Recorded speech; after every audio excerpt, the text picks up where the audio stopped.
Hello, Beyond the Code listeners. Today I have a great episode for you. I'm joined by Moish Peltz, an IP lawyer based out of the United States, who's also a dear friend and a crypto Degen OG. For all you noobs out there who aren't familiar with the Degen dictionary, an OG refers to an original god or somebody who's like been in the space for a long time.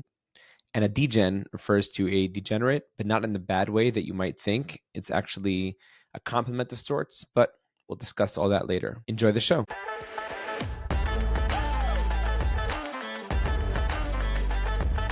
Welcome to Beyond the Code, the podcast where industry experts and brilliant legal minds discuss the impact of new emerging technologies.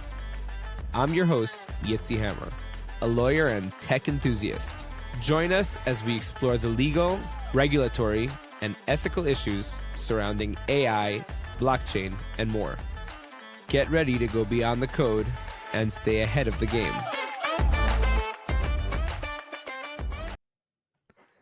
Moish, it's great to have you here, man. Great to see you. How you been? I like the snazzy lawyer shirt. Yeah, I'm trying to settle down a bit. I haven't worn a button-down shirt to work in bunch of years, I think. I'm in my home office, so, Fair enough. I'm happy to have you Appreciate here that. on Beyond the Code. So we didn't do any preparation or anything, but there's actually a lot of stuff I want to talk to you about. And I think that if we're going to have to put like a label on this, it's going to be being an OG crypto lawyer. Okay. And don't push back at any titles, because like as far as I'm concerned, like you are one of the OGs, and I'm going to tell you why in a minute. Okay. And generally over the last few months, I've tried to bring onto the podcast some more like general, non-legal focused, non-crypto bro guests, because I'm trying to appeal to like a bit of more of a broader audience. But first of all, I think that there's a special place in my heart for those crypto degen lawyers. And second of all, a bunch of months ago, I'm trying to think who my first crypto degen lawyer was. I think it was, I had Ariel Givner up, and like, I can't tell you how many people, and it was just, we just talked about like, how she got into crypto and how she, sort of fell into the crypto lawyer rabbit hole. And like so many people reached out to me and said like that they found her story to be really cool. Yeah. So Ariel's great. That was great. I want to start before introducing you.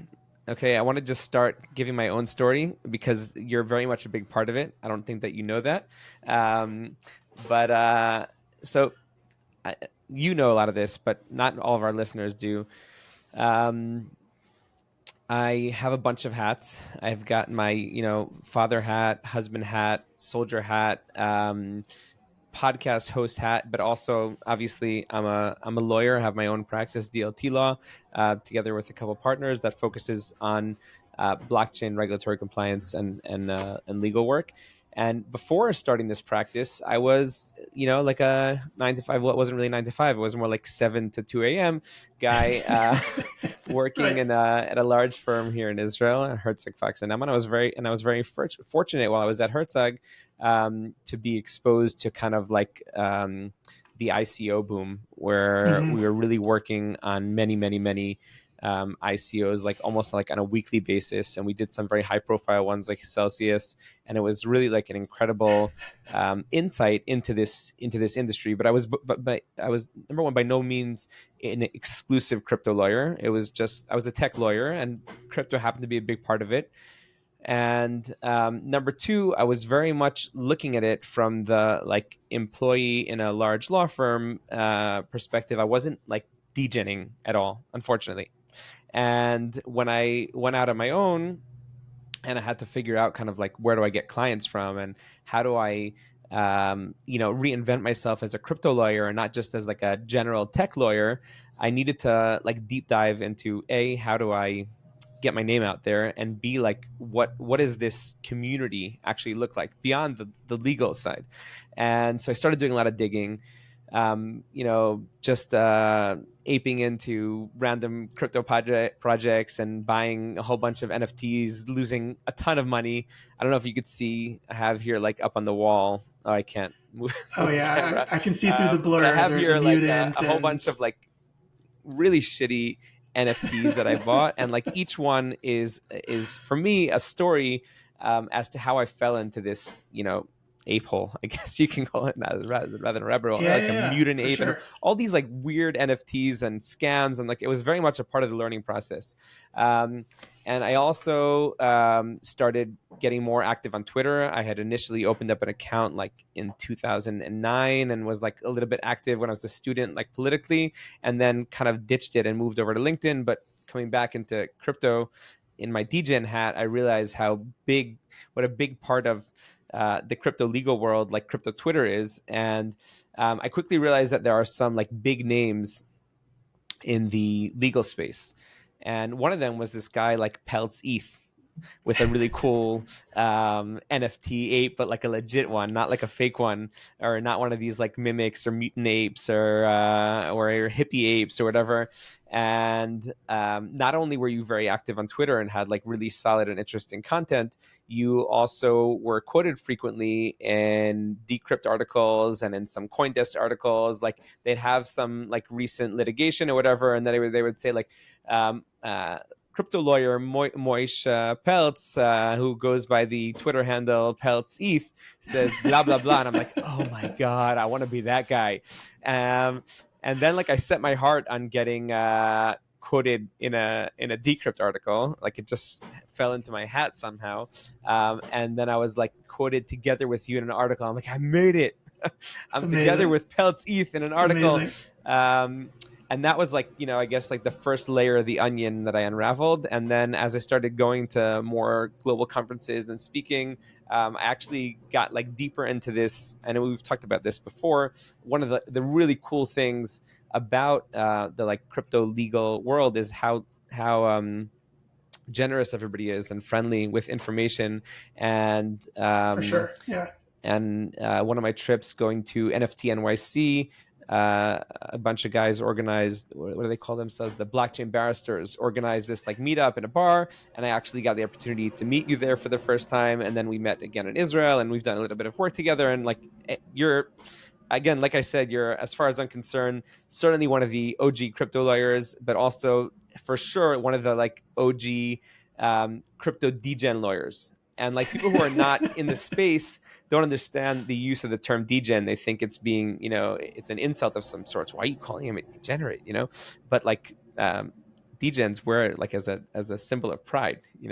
So Yeah. uh, Well, maybe thank you. At your request, I won't push back too much on all the no, so compliments, after but the introduction, very now much I would appreciated. Yeah. appreciate, I give you a big build up there. I would appreciate if you could kind of just like walk us back as to like who you are, how you fell into this, ape hole of being a crypto degen lawyer. Me, I Before I can. pass the mic over to you, I'll just say that I'll break from my general rule of not drinking while podcasting, but we're going to this event in Singapore in a couple weeks. We're taking a booth at Token 2049 Singapore, and Very cool. I believe in like doing all the like graphic design and branding on your own, at least until you're good enough to tell somebody else what they need to do. So we've designed these like branded beer bottles that say "Build responsibly," and it's got my ape there. Not Love my it. real ape, but I'm going to show it to you. Oh, that's And awesome. so I just got like all these stickers, and I'm gonna try out my first one. So if you don't mind, No, of course not. Go I'd, for it. I'd love to offer you one, but I can't stop You'll it have to now. ship me L'chaim. L'chaim. I'm gonna totally be like Elon Musk for drinking on a podcast. It's Yeah, like drinking a beer. Hopefully, you're not microdosing too, but go ahead, man. Tell us about Yeah. yourself. Well, thanks for having me on. It's really interesting to hear that from your perspective. I know we've gotten to know each other over the past couple of years, but I don't think I've ever heard the story that way. So that's really cool. It certainly wasn't something I had planned. I'm a before. I've always been interested in technology and computers, and even as a little kid, like building my own computers and playing with tech stuff, and in high school, like learning to code, and which I was never like good at coding. It was never something I pursued, but I was always, I built websites and things like that. And in college, I was in the, I was trying to be in the music entertainment space, and I worked at a big record label, Atlantic Records, and a Did you smaller. play anything? I play, yeah, I have a saxophone, guitar. I was always a Nice. saxophonist. Was my first instrument. From like sixth grade through law school, I was playing, pretty Wow. much every day. And that kind of changed since I became a lawyer. But, especially in like college, I was like with the music thing happening, there was BitTorrent and LimeWire and Kazaa and Napster. There was Groove Shark. Groove Shark was actually based in Gainesville, and I knew all the founding team and was an intern there briefly. And so like the idea of like this distributed kind of file sharing idea, which I think is kind of in my mind, the genesis of, like distributed like ledger technologies, all kind of ties back to that. It was Interesting. always something I was interested in. But never really, aside from like interning at Groove Shark, like I never really found a career in that. I worked in the music industry and then went to law school.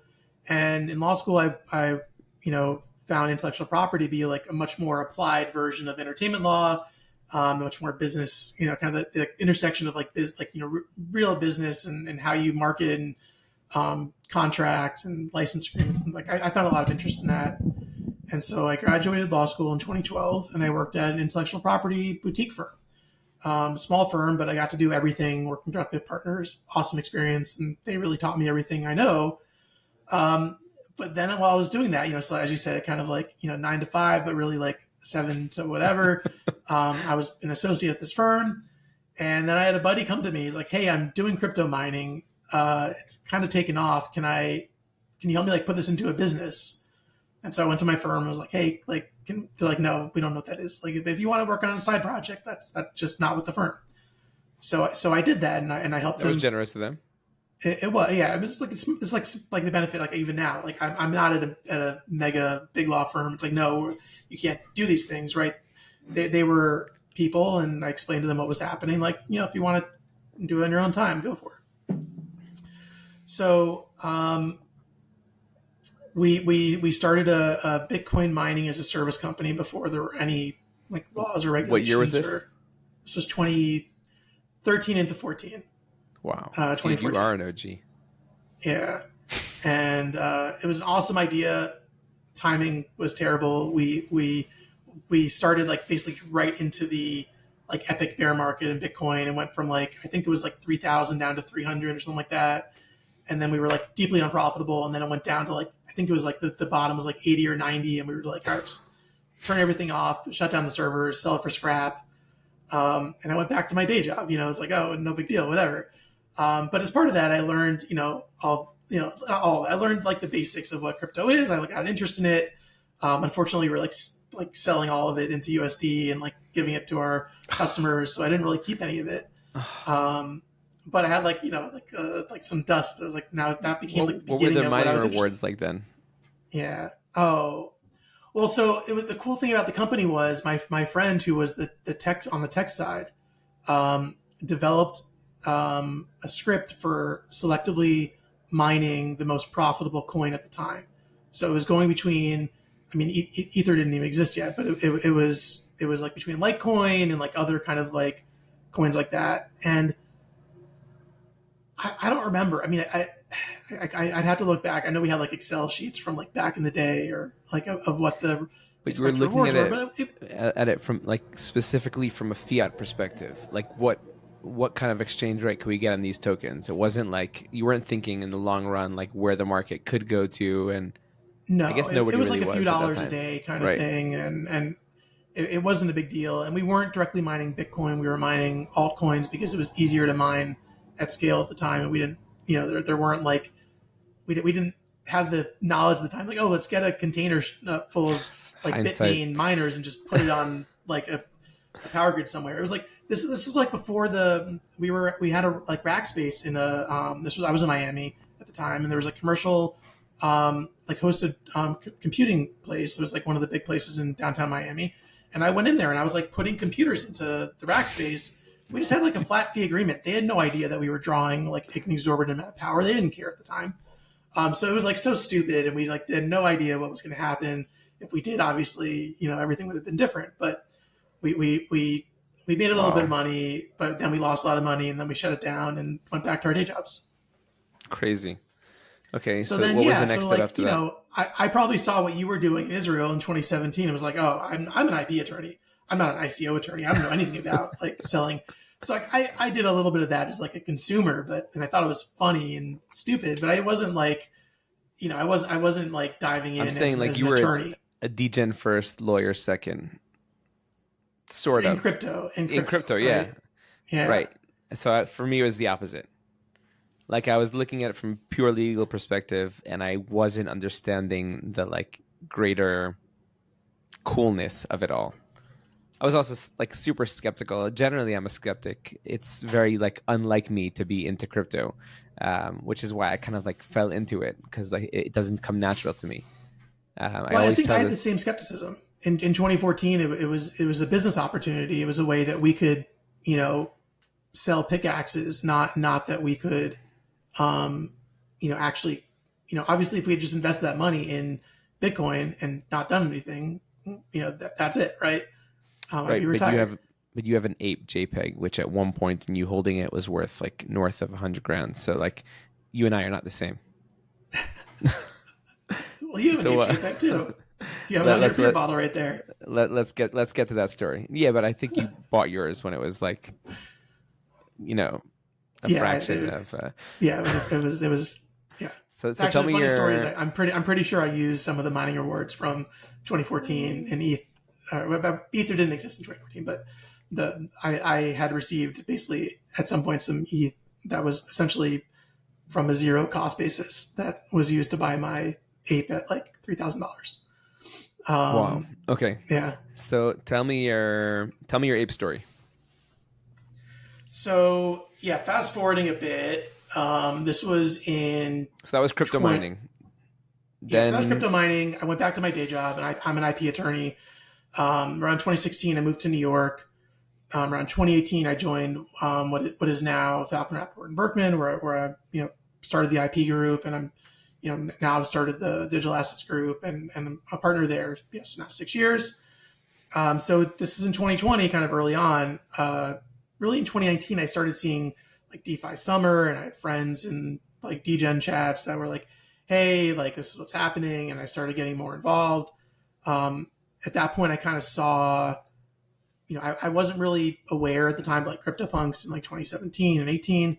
But when DeFi summer came around, by then I was like definitely like trading DeFi. I knew what these NFTs were. I thought it was really cool. And I started like writing about it because I thought it was cool. I was like, I don't understand this from a legal perspective. Let me write about it. I think there's intellectual property issues now, which I didn't see until that time. Let me write about those IP issues because I don't understand them. Whenever I see something, I don't understand it. Yeah. So then for the first time, it really hit me that, oh, this is actually, there's intersection here between my day job and my Degen, like interest in crypto. Let me like explore that. And I started and I think, that kind of what you mentioned, like getting on, some news media early was basically me just being like a blog post, like NFTs and intellectual property. Like, what is that? Like, what are the default rules here? And there were maybe like 3 blog posts on the internet about it at the time. And I wrote the 4th, and then that just kind of got some traction. Right. I love that. So it was really just like curiosity. And then I was giving I was either on a YouTube video or a podcast or like maybe it was a Clubhouse. And I was just like explaining like, yeah, this is what CryptoPunks are. Here are the IP rights. Isn't that really cool? Yeah, that's why they have value. And like, as I was saying it, I was like, oh, right. They have value. Now I get it. Like, oh, let me go buy a CryptoPunk. And I was like, I looked at it and it was like, oh, they're like $7,000. I don't want to spend $7,000 on an NFT. That's ridiculous. And I was like, I'm not going to do that. And so like, as I was like doing all that, that was, I think, leading into like, I think it was April 2020 and COVID, and I was bored and at home, and I was about to have my, I had a kid and I was about to have a second, and I was just like on the internet in the middle of the night and like reading about NFTs, and I saw apes. And I was like, oh, I can't afford a CryptoPunk, but I can't afford this thing. And I was going to buy it. And then before I do anything like significant in my life, I talked to my wife. I'm like, here's what I'm thinking of. I'm going to buy this like ape JPEG for like, I think it was like $1,000. She's like, I don't know. Like, tell me more about it. And by the time I could like explain it to her, it was like $3,000. Like, I got to do it. I'm like, I FOMOed into it. Wow. And then That there's was just really actually going to be my cool. next question. I was going to be like, what did your wife say? Because like I can just imagine coming home having spent any amount of thousands of dollars on a JPEG, and my wife saying, "You did what now?" Yeah. uh, Yeah. I mean, she was like, I think and what equally was her skeptical like? probably at first. And I started explaining like, look, uh, I'm spending all this time online. We're in COVID. It's my online persona. I think it'd be really cool. I think I actually, pretty early on, like, yeah, there's a degen part of it, but there's also like, I'm spending a lot of time here. I'm speaking to a lot of interesting people in the crypto industry. I think I at that point was already doing work related to, I was representing artists and companies that were starting to do NFT projects. And I was like, I think there's something here. I think like I just thought it was cool. And then like that was also like at the time that the Kennel Club had just released.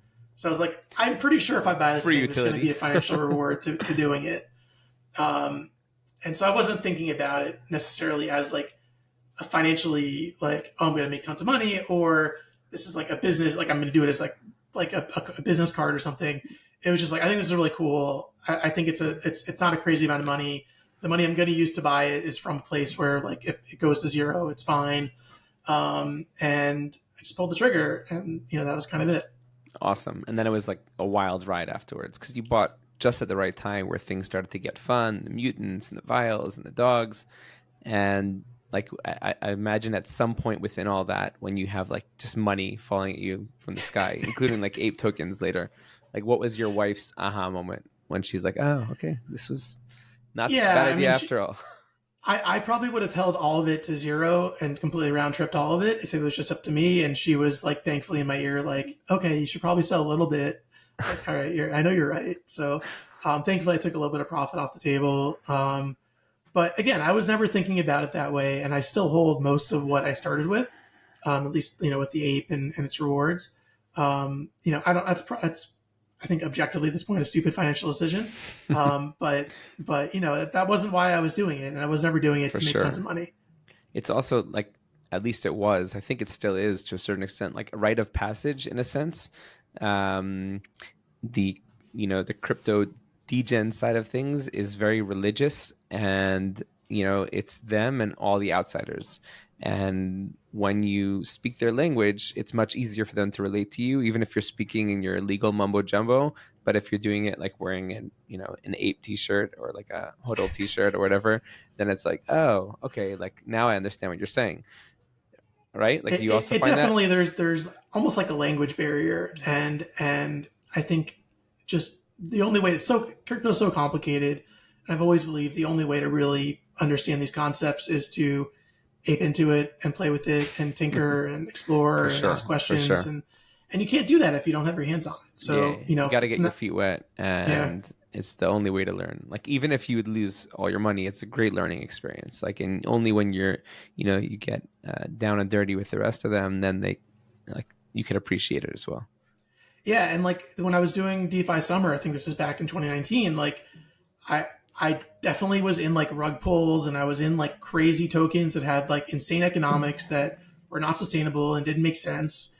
And going through that and like losing money and see the euphoria around that, and then seeing people that had like life changing amount of money that's like evaporate, just like witnessing that and experiencing that is like, oh, okay, the legal wrappers that go around these things, like it helps you think about like, well, what are the risks? What are we trying to protect For against? sure, What do we for need to sure. contract for? What do the terms of service say? And I don't know how you like emotionally feel that and understand it at like a base level without like some degree, like Understand the having products like at a deeper going through a level. rug pull and like Yeah, knowing what yeah, that feels from a user perspective. for sure, for sure. Okay, so tell me, so that's your past. What about your future? Like, what are your thoughts for the industry? What are the kind of things that you're working on now? What are the things that you anticipate are going to be big in the future? Where do you think Bitcoin's going? What do you think Yeah. about the elections? Oh my god.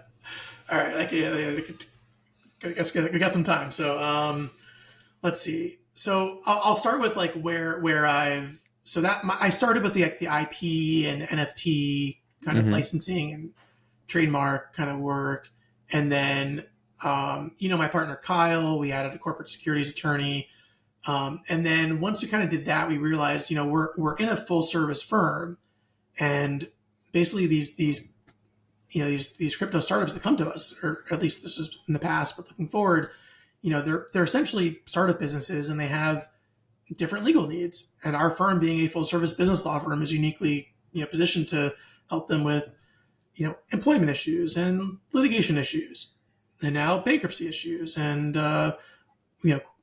certainly raising capital and IP is the things that our group is, I would say, core competency. Putting agreements around. So we've kind of tried to reposition our group as we are the digital assets layer over a full service business firm that can do anything. And so that's complicated, and there's a lot of learning curve with not just within the people in our group, but Sure. really trying to get everyone that's ever going to touch a matter that I'm ever working on being the best person for that particular matter and helping them learn. And so like I see myself as like helping other attorneys, and this isn't just in our firm because I do this for other firms as well, outside of our firm, as being like the crypto attorney on a matter where I'm working with not necessarily crypto attorneys, but I'm translating and I'm helping them understand the crypto issues. So being like the general counsel that would help a company understand, like, we're at zero, here's how we get to one, and here are the different legal issues you're going to face, kind of with the more U.S. focus, and then we would rely on other counsel like yourself for more international issues.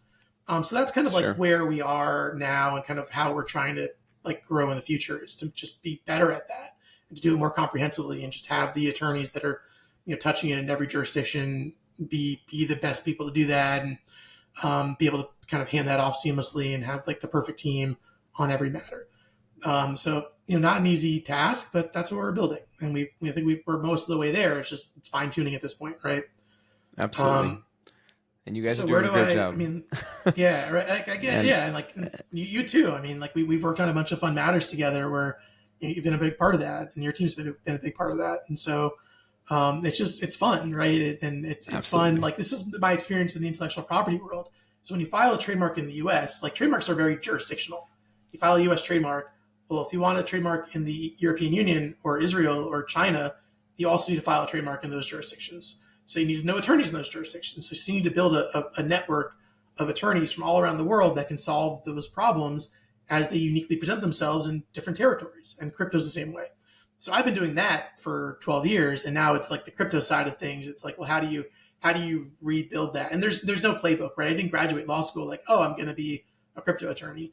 I didn't like. I don't like. I have other mentors in the industry, but I didn't. There's not like an established career path of how you build. How you become a crypto lawyer. Yeah, absolutely. Yeah, And I and think how you even build a like practice around that. yeah, even within like being a crypto lawyer, there's so many like facets to that. Like there are lawyers who service the crypto space. Like, our focus is more on like the regulatory compliance side of things. Like, we don't do the IP work. We like to work with people like you for that. And then there are people who focus on acquisitions of real estate, but want to do that through either tokenizing real estate or buying the real estate with digital assets. So like, I totally agree with you. Like, it's not almost as if like crypto has penetrated and continues to penetrate almost every sector. And if you're not a crypto native attorney, then you need somebody like you or me to kind of like hold the other attorney's hand and walk them through that process, just to understand the products and services and how they integrate with their industry. And I think like even more prudent than hand holding lawyers is, and I don't think that we're well positioned enough yet to be able to provide a solution for this, is kind of hand holding courts and regulators, because for the most part they're still vastly incompetent on these issues and technologies. um, you know Courts continue to rule on things that they don't even have a fundamental, a basic understanding of, and regulators continue to throw regulation at things that they also don't have a full understanding of, and that's why the regulation is constantly evolving because it doesn't make sense often. And we're seeing the same kind of thing with AI, really, Yep. and it's unfortunate because there's an easy solution for all these things. Like if every judge and every regulator did what we're preaching and went out and bought an NFT on OpenSea and traded a couple cryptos on Binance and on other exchanges, then they'd really get a deeper understanding as to how these things work, and it could help them to come up with real solutions to problems, because we need solutions. Like we need regulation, we need courts to make clear cut rules. Nobody wants to operate in a vacuum, but we can't do that without like real cooperation from regulators and courts. Yeah, I agree completely. And we've had, I've had very different experiences at different, between different judges, between different regulators, between different, um, everything really. So, I've had experiences with a judge that just had no idea what the idea was talking about and was very skeptical and just, was like, how do I get rid of this? And I've had experiences where the judge has been like, come into my courtroom and explain this to me for 5 hours and back and forth, just trying to get every detail. I do think, that's one of like the pushes and pulls of the U.S. legal system is it's not always, it certainly does not move at the speed of crypto. I mean, nothing does, but the U.S. legal system definitely does not. And so I think it's one of the frustrations. Like, well, there aren't those competencies, but I think on a long enough timeline there will be. And I think if you look at a lot of the decisions, like the U.S. legal decisions that have come out, big opinions from SDNY and the D.C. Circuit, and there were some like really really fascinating, deep, like full of like significant understanding opinions that have come out over the past couple of years. So I think those competencies are growing, at least on the judicial side. I think on the regulatory side, there's still a big gap. I think part of that is what we've already talked about is in order to really understand this stuff, you have to like get your hands on it. And I think a lot of the regulatory agencies in the U.S. actually, they're as federal employees, they're actually prohibited from like doing significant crypto stuff in their own like portfolio. So I think that could actually help. But yeah, I mean, look, I think the political tides are changing. I mean, one of the things we say on Block and Order like all the time is like we think like crypto should be bipartisan. Like obviously there are issues where there should be regulation, right? But it shouldn't be a political football where one team says this and the other team says the opposite, right? It should be at least like on a baseline. Like obviously on the margins, we need stuff to move, but there should be kind of like basic building blocks that we can get consensus Absolutely. on. I don't think we're going to get that in the U.S. this session. I know Chuck Schumer, who's the Senate Majority Leader, just came out and said, "Well, we're going to try and push it through by the end of the year." We'll see, I guess, but I'm a little skeptical that that's going to happen before. Hold my beer. Yeah, exactly. Hold your beer before January. But I'm also skeptical that happening. Look, I think that's good. I think like the regulations that are the legislation that's currently on the table.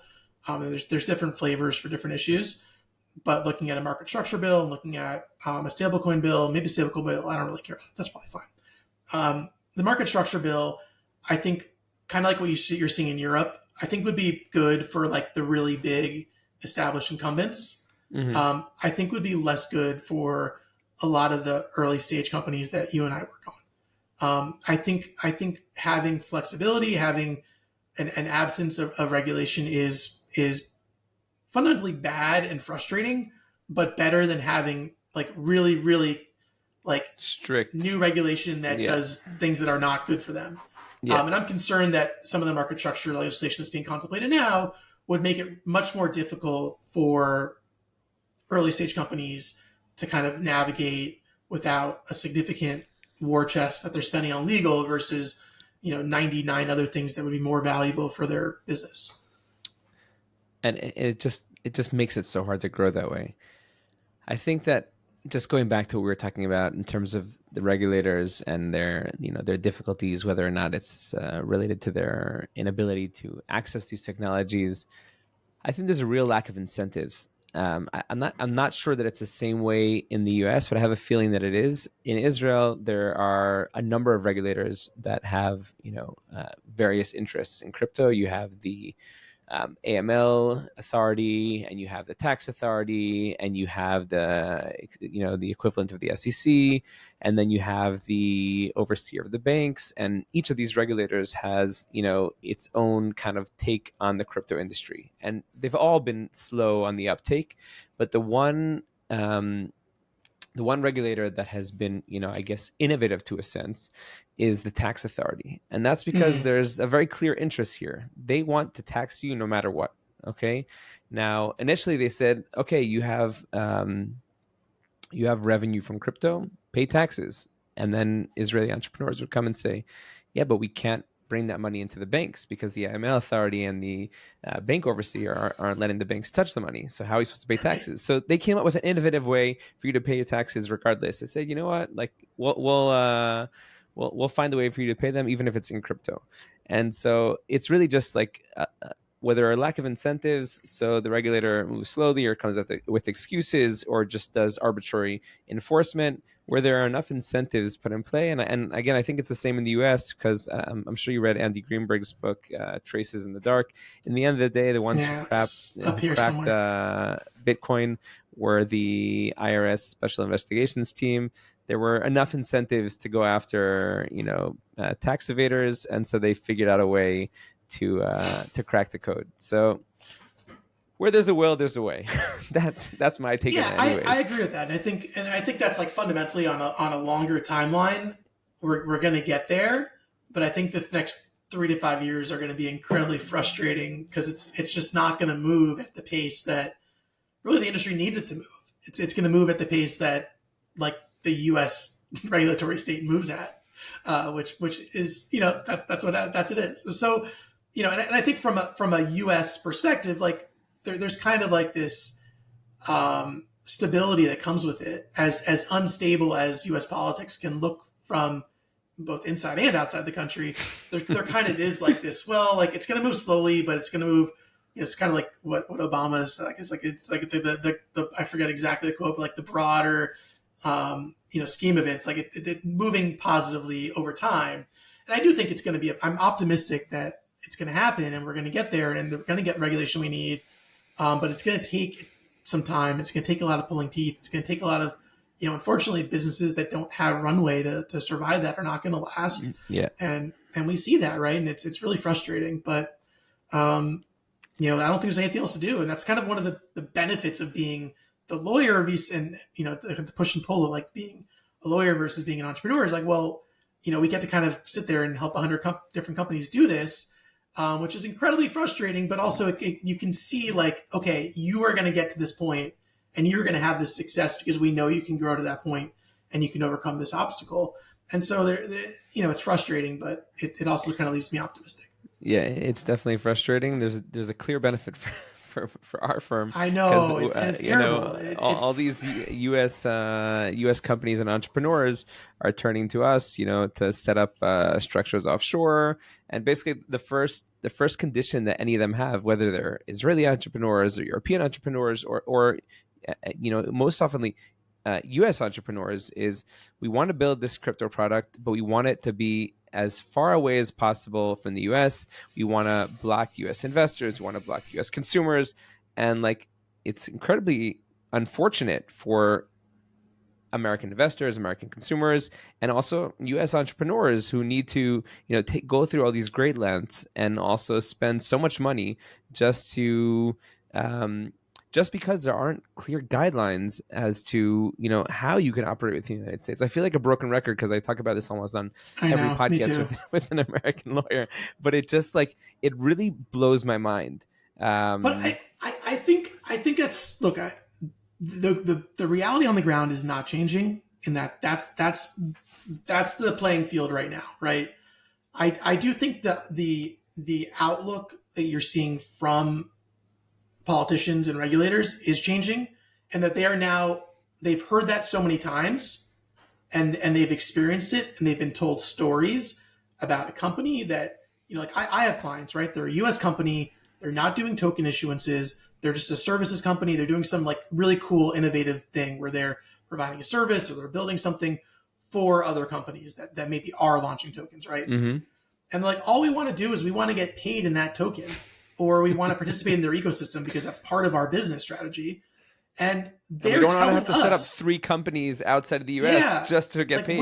we are not. There's nothing high risk about our business, but we need to move offshore so we can service this other offshore business. Right, but there's And one that's story insane. about somebody who was a service provider who got paid from another service provider who was in the US, and the SEC came after them, so therefore. And who does that benefit except for like the offshore attorneys that we work with? Nobody. That's it. And it doesn't benefit consumers. It doesn't benefit the entrepreneurs. And I think, like, look, you tell this story to politicians and regulators at every level, and they're like, that makes sense. You have a U.S. entrepreneur that's building a cool business. I love it. Why can't they continue to do business in the U.S.? Why can't they pay taxes in the U.S.? They want to do that. It's not a tax arbitrage. They want to just have a team and build it here and pay taxes, and they're happy to do it. And they can't. And that's crazy. And so I think when you say that enough times, like, they're like, all right, we need to change that. And so I think there is now, like, philosophically, there's an understanding that needs to change. And I think a lot of the market structure legislation will start moving that. I don't know if it's going to completely fix it, but it'll start that process. But it's just the reality of like actually making that change is going to take 6, 12, 18 months. And that's a timetable that like a lot of our clients are just like, screw that. Yeah. I mean, if that's the case, I mean, that's 12 to 18 months isn't that bad. I think on the other side of the table, you still have the counter argument is yes, but FTX, Celsius, and numerous others, that weren't exactly U.S., but certainly had a direct effect on many U.S. consumers. And so the position of anywhere but here is, there is some sense to it. So I don't know. I guess it's a balancing act of sorts, and the SEC hasn't been really good at balancing because just a lot of the enforcement has seemed, wholly arbitrary. If there were, that's why I say like rules are a good thing. Like it's okay to say like X, Y, and Z company shouldn't operate within the U.S. or they should only operate under these and these conditions. But like right now, there are no rules, and the enforcement is so arbitrary that it's hard to like understand based on the enforcement what the rules might be. So again, I'm not against rulemaking, and I'm not against enforcement either. I just think that there needs to be, and I'm not going to talk about this anymore because like I'm so fed up of talking about it, and I'm sure everybody who's listening to the podcast is so fed up of listening to it. I'm sure you're fed up of listening to it as well. Let's talk about something more cheery and peachy. Yeah, sure. This might be like a little bit of like it's certainly not more cheery and peachy, and it might be a little bit of like a sensitive conversation, but like I'm very curious as to, okay, crypto, I know you said, and I totally agree with you, that crypto should be a bipartisan thing and it shouldn't be this kind of like football, but it seems to me that like the majority of the crypto industry is kind of like on the Republican side, and then you have like this small group of lawyers who are like crypto for Kamala, but it's just them. Like I haven't seen anybody on like the Harris team get on these calls and say like yes, we're for crypto. I haven't even heard Kamala say anything. Am I saying that right? Is it Kamala or Kamala? It's Kamala. Kamala. My apologies. Kamala. My apologies. Kamala. No, it's like a comma, like the punctuation mark law is what I've read. Kamala. There you go. I got it. Yeah. Yeah. Look, I was in Nashville for Bitcoin 2024, and basically the entire like Republican wing was out there. We have friends and clients that were in the room with Trump that I presume paid $844,000 to get 10 minutes of his time. Wow.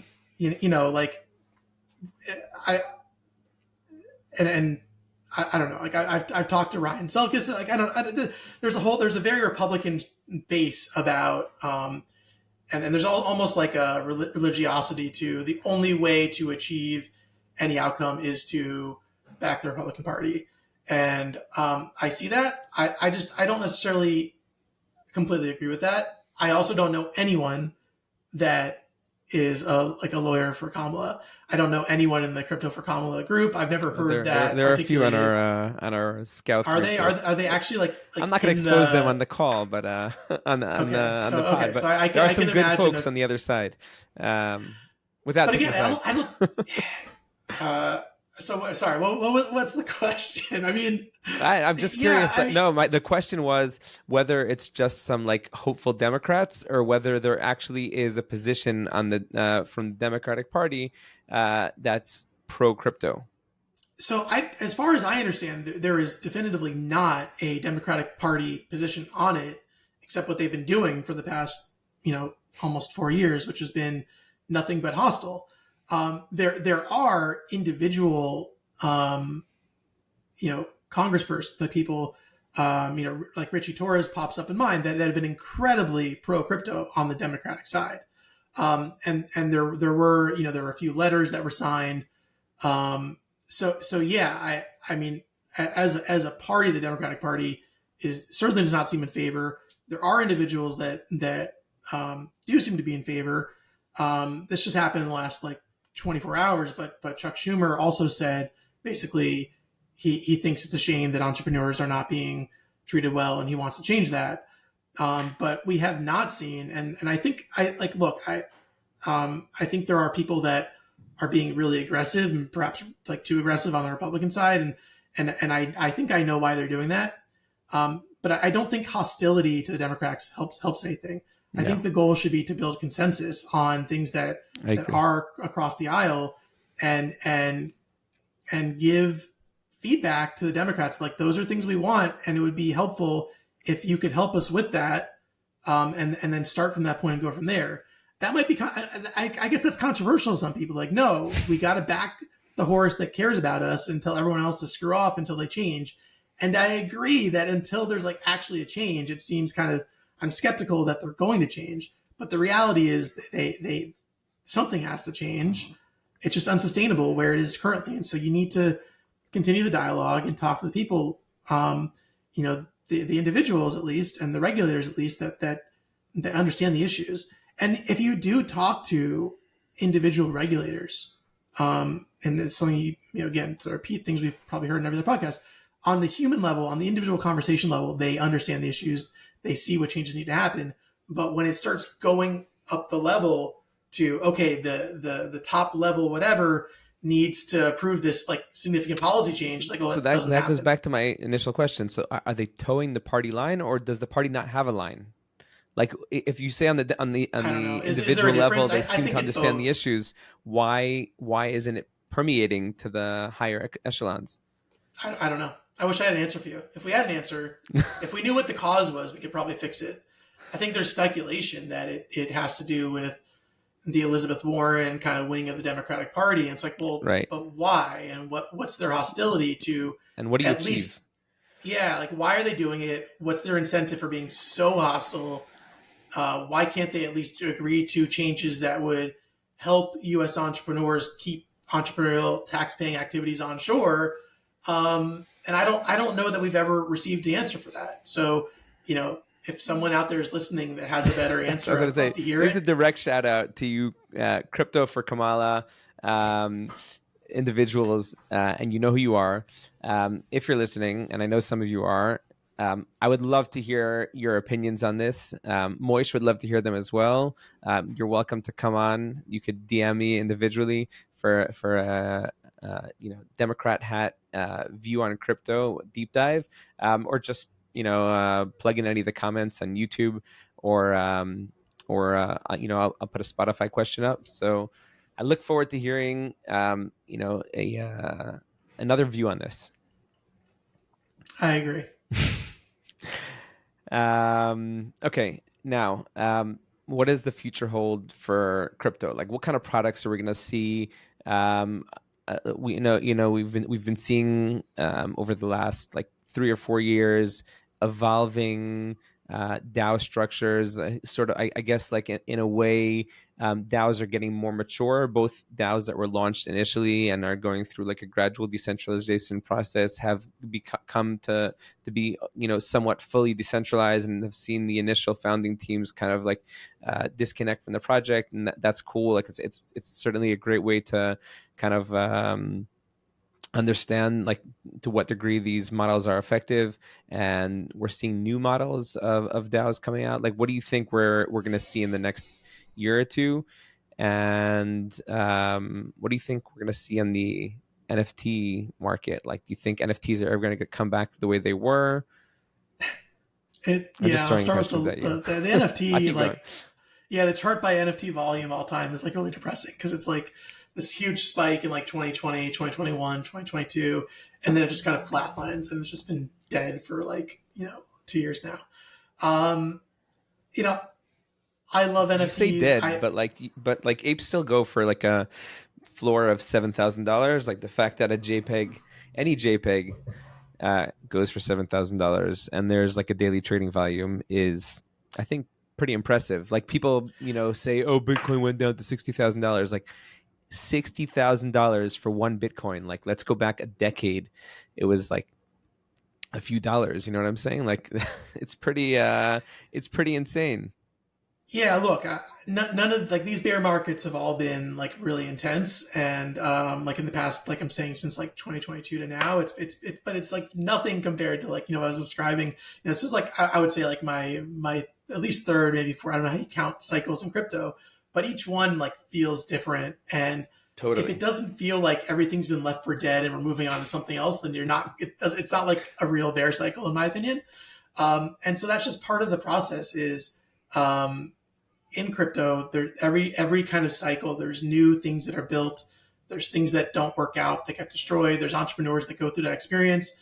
They try something new. They try a new thing. Like I've worked with clients that were, they were like working at Coinbase and they were like senior engineers and they woke up one day and their laptop was bricked and they had to find a new gig. And it's like, well, what have you been working on for the past year and a half? It's like, well, really, really cool stuff that it just takes a year and a half to build. So there's a lot of that, and so I'm really optimistic when you like talk to people that are actually building cool stuff. And I just think that's it's hard to like predict what's beyond that. Like like, it's hard to predict the future, but I just think in general we're seeing a lot of new products. We're seeing I think the biggest issue with crypto is it's not very user friendly. It's very difficult to onboard. It's very difficult to go from a no coiner to owning an NFT. Some of those problems are being solved, but it's all kind of like piecemeal. And so I think what we're seeing is that like, more and more of those pieces are being built, and increasingly there's easier ways to on ramp from into Coinbase or from PayPal or Venmo or and so it's like, well, if I want crypto, I know how to get crypto now. If I want an NFT, I know how to get an NFT now. If I want to participate in the DAO, I know I it makes it easier for people to do that, and it makes it easier for more sophisticated users to do more sophisticated things, or to do more automated things. And so I just see like all those that tooling and decision making coming around that just becoming better and easier to use, allowing us to kind of do more complex things like in a more easy way. So that's kind of my I don't know, like besides like price go up, which I also think for Bitcoin, like that's kind of like I don't know, it's like a sexy answer. But yeah, I did. In Nashville, I watched Michael Saylor give his keynote address, and I think like everyone else in the room was like, "Oh, I do not have enough Bitcoin." So I think his bear case was like by 2045, like if we don't hit $3 million a coin, then like we've been a failure. And I'm like, Wow. so yeah, so it's hard to like see that and like try and remain objective, but um, Yeah, we're that's degens, like it's what we yeah. do. I wonder, like, last question, and then I'm gonna wrap things up because I actually have a call in 5 minutes. But did the deeper like art culture permeate to you? Like, do you buy cool sneakers and stuff, or have you stayed like strictly in the crypto side of things? No, yeah, that's a good point. I was never someone that was like, oh, I'm buying the hot new Nike shoe or the, Supreme, whatever. But now that like, I don't know, like Bored Apes had a collaboration with Nike, maybe it was with Puma. I was like, oh, I'm getting the collab, like this, Yeah, that. you are. And yeah. So I've kind of started doing that. I have like an artifact shoe that I bought from an NFT. Um, you know, I have like NFT art on my walls. Same as you. There's like I have a I love 3D it. I love it, printed man. Meebit over here. So yeah, it's definitely caused me to become a little bit more degenerate in like my physical acquisitions too. And like now I go to conferences and my wife's like, why do you have all these like swag shirts and stuff like that? I'm like, no, I got a podcast. I have to wear a t-shirt on it from a cool crypto company. So there's still that push and pull. Okay, we have 1 minute left, and we didn't talk about your podcast. Like, awesome! I love your podcast, by the way. Like, I think it's so awesome that you launched one, and you guys are doing a great job. Everybody out there, you should. What's the best way to follow you, Moish? Your Peltz ETH on Twitter. Twitter. You can find Moish me Peltz on LinkedIn. You can email me. You can go to my website, Google me, you'll find me. Block and Order is our podcast. Me and my partner Kyle Lawrence are co-hosts. It's a debate style counterpoint show where we discuss like the top leading Web3 legal issues of the day. We also have some cool guests on there. We've had Justin Wales. We've had we just had on Brian Fry and Jonathan Mann, who are suing the SEC, which I know you guys had them on as well. Yeah, I mean, it's a lot of fun. We learn a lot by doing it. We've been doing it for less than a year, and it gets better every time. So, please, reach out, follow the show. We also we want more topics. We want more guests. So we have some really, really cool guests coming up. Yitzy, I know you're going to be a guest at some point, so we got to find the time. And yeah, love to hearing feedback. Love when people stop me in, Nashville and we talk about it and stuff like that. So super cool. So what's the best way to find Block and Order? You guys on Spotify, YouTube? It's a video podcast. So the best way to watch it's going to be on YouTube. So if you search Block and Order, you can I'll send you the link and you can put it in the notes. It's Block and Order on YouTube. It's a video podcast, but the audio version's on every platform, Spotify, wherever you get your podcasts. Awesome. Moish, thank you so much. This was fantastic. And look forward to hanging out soon at the next crypto thank you conference. So much for having me. We didn't even talk about it, but I saw you in Israel, and I hope to see you there again soon. Please. One second, I'm going to stop the recording.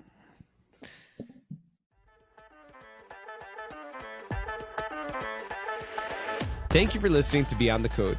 If you enjoyed this episode, make sure to subscribe, share with your friends, and to tune in again next week for more fun and insightful conversation.